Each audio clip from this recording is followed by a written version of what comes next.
নমস্কার সবাইকে, প্রতিমা ভেজ কুকিংয়ে সবাইকে স্বাগতম। আজ আমি তোমাদের সাথে আলু ভর্তা রেসিপি শেয়ার করব।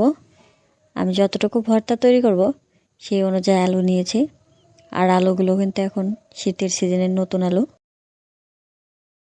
আলুগুলো আগে ছুরি দিয়ে ছিলে নিয়েছি, এবার সেদ্ধ করে নেব।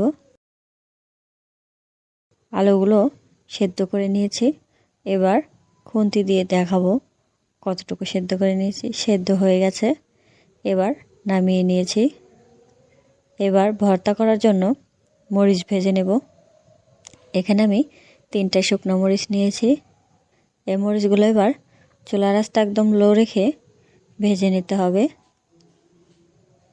চুলার আঁচটা হাই দিলে মরিচের বাইরের অংশ পুড়ে যায়, কিন্তু ভেতরের বিচিগুলো ভাজা হয় না। সে কারণে লো আঁচে ভেজে নিলে ভিতরের দানাগুলো অনেক সুন্দর ভাজা হবে, বাইরের দিকটাও। এবার হাত দিয়ে আলুগুলো ম্যাশ করে নেব। ম্যাশ করে নেওয়া হয়ে গেছে, এবার বাদবাকি জিনিস দিয়ে ভর্তাটা মেখে নেব।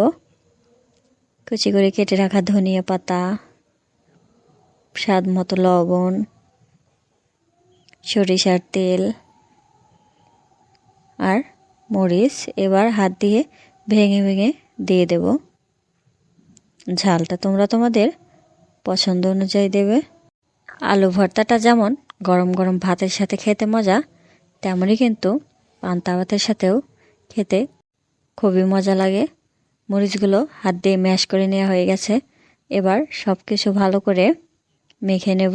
সব কিছু ভালো করে মেখে নেওয়া হয়ে গেছে। আজকের এই রেসিপিটা কেমন লাগলো অবশ্যই কমেন্ট করে জানাবে। সবাই ভালো থাকবে, সুস্থ থাকবে। নমস্কার।